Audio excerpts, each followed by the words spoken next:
你有冇留意一樣嘢咧？佢個 R 字其實係同我哋試開啲 Type R 個 R 字個款式係唔一樣。高性能房車呢個 terms 咧，中間有個對立面嘅，就係高性能同埋房車。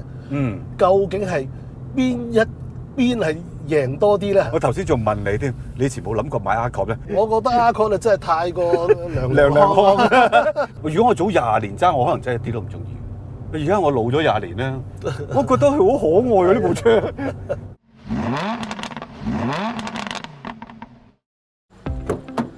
老 Sir， 哎呀，喂 Evan 啊， Yeah？ 你又話唔試呢款車嘅？係啊，其實就唔係好想試，因為大部分呢款車咧都冇原裝，改得好犀利噶嘛。但係呢架真係唔試唔得啊！即係呢位車主 email 聯絡我哋，話俾我聽90%原裝，跟住話冇嘢改過。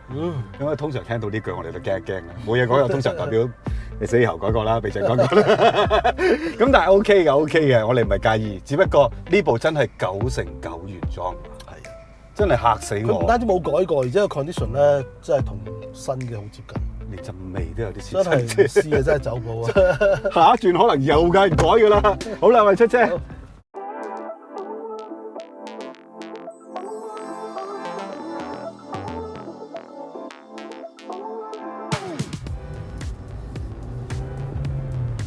哇！你踩到3-4千轉咧，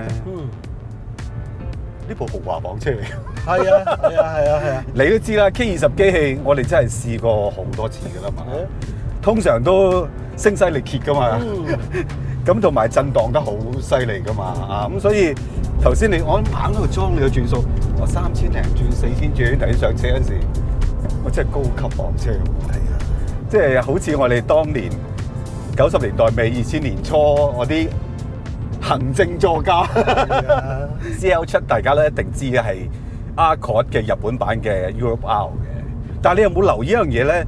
佢個 R 字其實係同我哋試開啲 Type R 個 R 字個款式係唔一樣。哦，呢樣嘢我冇留意喎。係啊，其實係兩隻 R 嘅字款嚟㗎。哦，廠方就冇解釋過咧點解叫 Europe R 呢個謎咧？如果有咩高人可以指教我哋咧，留言講俾我哋聽，點解當初 Honda 叫呢個 variant 係叫 Europe R？ 咁但係我就揾唔到資料。喺歐洲，你都記得啦，90年代中開始啦，好多車廠咧都將同一款型號做咗好多個版本，擠唔同嘅地方噶嘛。即係豐田係咁，本田係咁，日產係咁 ，Accord 都係嘅。歐洲版嘅 Accord 咧又同日本版唔同，同美國版又唔同。香港咧就好多時候跟美國版嘅。喺呢一款嘅前一代咧，其實係有歐洲版嘅 Accord Type R 嘅。唔知點解會有。用2.2機器嘅 H 機器，但係個產量出奇地少，非正式嘅數字係話唔夠2000部。2000部係咩數字？大佬真係冇做過。咁跟住就冇再有任何嘅 Accord Type R 啦。咁呢個就係好奇怪嘅。但係日本又推出咗呢一款 Accord Europe R 喎，喺 CL1 已經出現㗎咯。咁就好奇怪啦。究竟廠裏邊發生咩事咧？其實咧喺CL1嗰個年代咧，都有一部叫做高性能嘅，就叫做 SIR。SIR Sir 咯，係啦。咁然之後咧就係覺得 SIR 都未夠，就做一部叫 Euro R。係啊，日本人你知道脱亞入歐啊嘛，好崇歐嘅，所以最好嘢啦嘛，即係喺 SIR 之上咧，再做一架再正啲嘅車架，再硬啲嘅操控，再好啲嘅就叫 Euro R。其實咧 Type R 嗰個派別咧喺Honda，我不嬲都知咧，呢一批人係都幾 ego 都幾勁嘅。咁即係你唔可以立亂叫 Type R 嘅。呢架車唔賦予 R 呢一個字款，我諗係某程度上佢的而且確唔係 R 嚟嘅。係啊，最直接一樣嘢啦，同期有一部叫做 FD2，我哋試過啦啊。同期佢嘅對手有一部叫做 Altezza， 即係 IS28啦，有排你發揮㗎啦。咁我哋講咗 FD2先啦。嗱，揸起上嚟咧，我就覺得佢真係唔係 FD2 啲嘢嚟嘅，即係引擎嘅馬力、扭力都比 FD2 係低少少。咁但係咧，個引擎個興奮同埋狼死程度咧，係真係冇 FD2 嗰個 K20 機器咁誇張。咁但係我又好欣賞佢成架車嘅 set up，佢唔係嗰種死硬嚟嘅喎。再加上你睇翻個 spec 咧，其實呢架車雖然係一定重過 FD2，但係佢嘅輪軸距係短過 FD2。係啊，好奇怪啊！係咯，即係佢高咗一級噶嘛，但係個 wheelbase 仲會短過係啊 FD2。Accord 咧，佢係有美國版、歐洲、日本版嘅。嗯。而 Civic 咧係冇分嘅。嗯。Civic 咧就係所謂 global 嘅車嚟嘅。嗯。全世界都係賣一個車殼，咁所以佢量咧係大得好交關。而佢做一部高性能嘅 Civic 出嚟咧 ，FD2 咧，其實個目的可能都係想催谷下嗰個大貨賣多啲嘅啫喎。係。即係我哋成日都講做 Type R 真係冇乜錢賺噶嘛，做咁少量係嘛？但係問題就嚟啦，佢由於佢係一架大貨，即係講緊全個生命週期可能賣緊幾百萬架嘅，因此咧佢所有嘅設計咧，其實都唔係以高性能為目標嘅喎。你睇佢 wheelbase 咁長，就梗係為咗空間啦，係咪？你睇下佢用呢個麥花臣嘅懸掛，咁啊肯定為咗成本同埋維修容易啊嘛。咁你將一部個底子本身就唔係適合要嚟賽車嘅，你夾硬擺部大機器落去，咁你咪做多調教咯。所以個尾懸掛點解硬到咁交關啊？尾嗰個 handlebar set 到咁硬啊？轉彎要趌晒碌啊！因為唔係咁搞咧，架車根本上咧跑快嘅時候咧係有啲困難。但係呢架就唔同啦，呢架咧佢本身係歐洲版同埋美國版之分啊嘛。歐洲版本身咧，即係 Continental 早餐一樣啊嘛，冇咁多肥豬肉㗎，所以佢成個 config 咧個 wheelbase 就短咗啦，個闊度同 FD2 差唔多啦，加上個 track width 都闊過 FD2 啲啲嘅。咁即係話其實成個尺寸咧係 balance 啲㗎，將一部高性能嘅機器放落去呢度咧係更加好發揮嘅。但係問題就嚟啦，Accord係一部房車嚟㗎嘛。佢過去嗰幾代係好成功咁 build up 到一個 image 出嚟啊！我冇你歐洲嗰啲頂級車咁貴，但係咧我係豪華舒適，拍得住你，係咁樣嘅一個形象啊嘛。於是乎咧，高性能房車呢個 terms 咧，中間有個對立面嘅，就係高性能同埋房車。究竟係邊一邊係贏多啲咧？喺呢架車上高，似乎咧思前想後咧，都係房車嗰邊緊要。所以你見到佢嗰部 K20 機器咧，即係同 FD2 嗰部係唔同嘅，佢加咗個平衡軸喺度。咁我哋頭先踩到上3-4千轉啦，摸下標台啊，成啊，嗰啲四氣缸應該出現嗰啲次級震動係完全冇嘅，但係加咗個平衡軸喺度咧，問題就嚟咯喎。VTEC 機器最出名係高轉啊嘛，8000轉係咯。咁你嗰個平衡軸咧就2倍速度轉動嘅，咁你8000轉即係要16000轉喎。咁有嚿嘢16000轉嘅，咁點可能做到快上快落咧？咁所以咧，我哋踩幾下咧，就覺得佢上落嗰個反應咧，就真係唔及嗰啲普通嘅 K20 機器咁樣。咁另外咧，佢個懸掛咧就 set 得好舒服啦。個 engine mount 都加咗液壓喎。咁液壓 engine mount 咧就係喺以前嗰啲雅閣咧3、4代嘅時候咧，已經係開始用咗呢樣嘢做省招牌嘅，令到個車係好舒服啊嘛。咁喺呢架車上高亦都會有用，所以你見到佢雖然佢話係高性能Euro R 已經係系列之中最高性能㗎啦，但係佢仍然不忘初心咧，係一部房車嚟嘅。咁所以你硬係要將佢同一個 FD 比咧，咁就冇得比喎。唔使講第二樣啦，重量多咗200公斤，咁係400幾磅喎。你話點有得直接比嘅咧？但係呢架車咧出嚟嘅時候都幾受歡迎。因為就係佢個房車元素夠重。你諗下簡單一樣嘢，後邊坐3個嘅呢個，其實佢wheelbase仲短過 FD2，但係 FD2 都係後邊坐2個，呢個坐3個。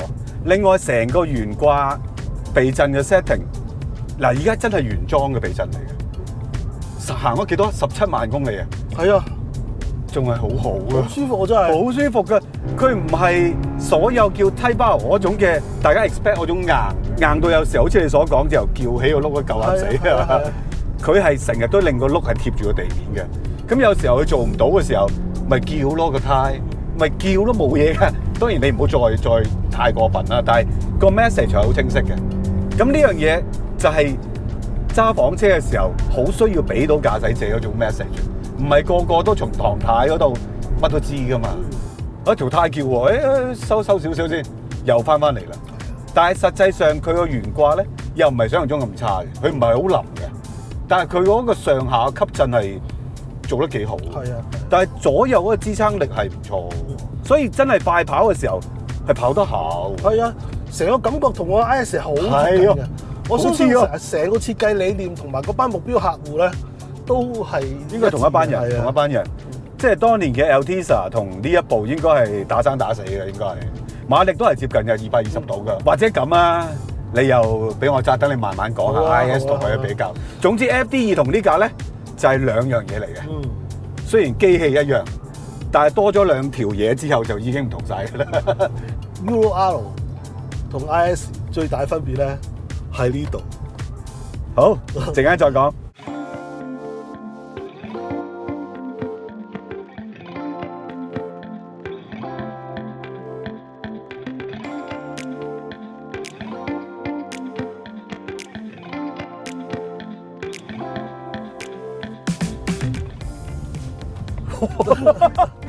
我仲想偷懶添，我仲想偷懶，鬆一鬆手啲。IS 同呢架最大分別咧，應該喺唐太嗰度啦，我覺得。哇！唐太回到快到咧，係啊，之後想捉都捉佢唔住咁滯啊！你有冇留意咧？我今朝早揸呢個車嘅時候咧，嗱轉彎就推拉軚啦嚇，正襟危坐啦，標準手勢啦。喂，我連回軚我都要推拉軚，豬腸啊！係啊，真係要做足晒嘅。想懶啲鬆開手咧，佢啜一聲我換翻直啊！係啊，但係其實佢呢個係電軚嚟㗎嘛。係啊係啊。嗱，首先你就咁揸已經覺得啊都幾重喎。你知 Accord 不嬲都輕㗎嘛。係啊。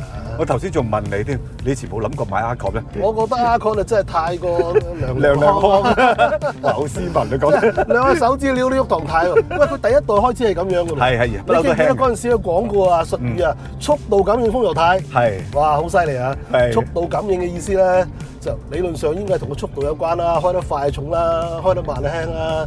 但係其實唔係嘅，嗰陣時嘅技術咧，因為你用 speed sensing 咧，一定要有好多電子系統先做到嘅。嗰陣時咧就係用個 intake manifold 咧個真空嚟到做感應嘅。咁即係你開得行嘅話，踩得行嘅話咧，你個 throttle 嗰個真空低啊嘛，收咗油嘅話，嗰個 throttle 咧就真空高，就利用呢樣嘢咧去推動嗰個驅動器去調節嗰個液壓嘅壓力嘅。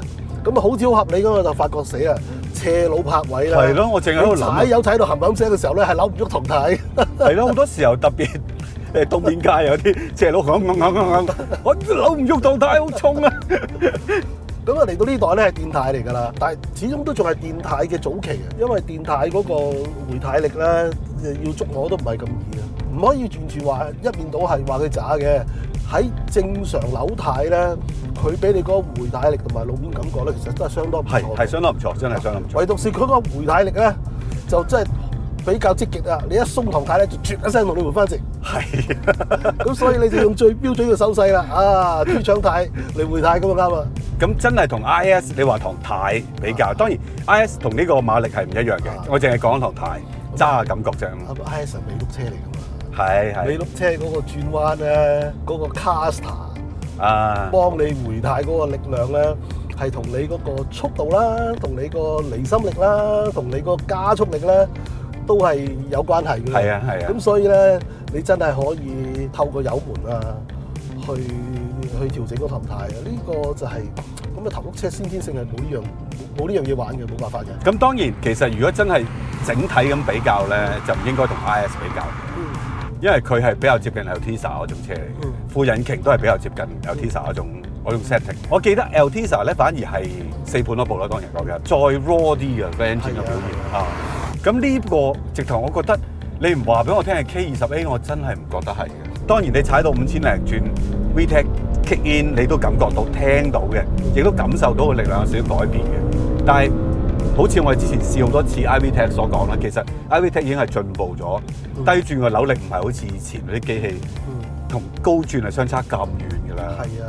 咁所以就算佢 kick in 都唔會好似以前嗰種好 Frankenstein 嗰種表現嚟㗎啦。因為佢 iVTEC 多咗個 I 字咧，就代表佢除咗係 VTEC 轉 cam 之外咧，係啊，佢前邊嗰橛咧就有啲所謂嘅 cam facing，將嗰個時間褪前褪後咁樣去改變啦。係。咁呢個係可以令到嗰個中低段嘅扭力係可以提升，即係佢真係夠轉數嘅時候先轉 tech。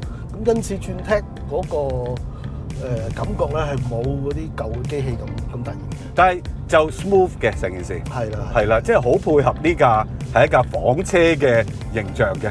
但係揸得快，你話佢係咪真係好快？我唔覺得係好快嘅。當然我哋滿腦子都係 Type R 嘅形象啦。同一部機器，唔好話 FD2，仲有 DC5，我哋都試過啦。體態各自不同，但係如果論機器嘅表現，呢副真係斯文啲。其實我代入翻我呢個年紀，如果我早20年揸，我可能真係一啲都唔中意。而家我老咗20年咧，我覺得佢好可愛啊！呢部車可以咁舒服，但係你踩上嚟佢又真係有 VTEC，有快嗰種感覺嘅喎。但係就唔係 Civic Type R 嗰種，好似架車帶你入去一個死亡陷阱或者瘋狂境界嗰種咁青春嘅感覺。係咪中年男人嘅一啲夢想房車嚟？肯定係啊！UR 肯定唔係取悦班熱血嘅年輕人嘅產品嚟嘅。因為你真係揸起上嚟嘅時候，我啲懸掛嘅表現唔係嗰種硬啊、砰啊，即係唔係嗰種好粗暴式嘅 road control 嚟嘅。佢係有啲動作、有啲油啊，但係佢又 hold 得住啊，佢又俾到 message 你啊。哇！真係一啲成熟男人嘅嘢嚟嘅喎。所以有時講翻轉頭好似好得意咁就。其實 Civic FD2咧，佢唔係特登想設計到咁。迫於無奈啫。係個底子唔得啊，夾硬補強到咁樣啫嘛。但係陰差陽錯咧，就變咗一個另類嘅文化啦。我覺得好可貴呢樣嘢。佢就咁樣先有人買。但係呢架唔叫 Type R 咁嘅 setting， 我覺得都幾合理，叫 UR 都幾合理。因為佢當其時其實無論係 IS 或者呢一代嘅 Accord， 甚至再上一代 Accord， 都係想打譬如寶馬3系啊、E46嗰啲我級數嘅車啊嘛，即係佢又想做到 handling， 又想做到舒服，但係好似你所講，我又俾好多設備你，俾特別多嘅空間你，即係用呢樣嘢去贏。咁所以呢架車嘅 setting， 我覺得係俾啲成熟啲嘅人、生活考慮多啲嘅人所買嘅車嚟嘅。但係好奇怪，龍 Sir 呢架車嚟到香港咧，都改到好誇張喎。係啊，係。唔知點解？唔知點解？可能買 Honda 嘅人咧就覺得，Honda 唔應該係咁樣嘅。不過係喎，如果你真係講 Honda 嗰個最強嘅形象，呢部反而唔係好 Honda 嗰種嘢嚟嘅。我揸落去覺得有啲似歐洲嗰種 setting 啊，高級豪華，但係又有速度啊，揸嘅感覺比我所有試過喺香港嘅香港版 Accord 都要好揸。咁唔怪得當其時好多水貨嚟啦。你知嗰陣時香港賣緊呢一代嘅尾版係好鬼肥大，係啊，好大架嘅。當然好多成熟嘅人都好中意，咁但係就少咗 Honda Accord 另外一個強項就係我有速度㗎，揸起上嚟係譬如好揸過 Camry 㗎，咁開始越嚟越薄弱嗰種感覺，所以啲人買翻呢一部我要細部啲，但係好揸啲，有少少衝勁，間中我可以開心少少啦，但係又坐到5個人喎。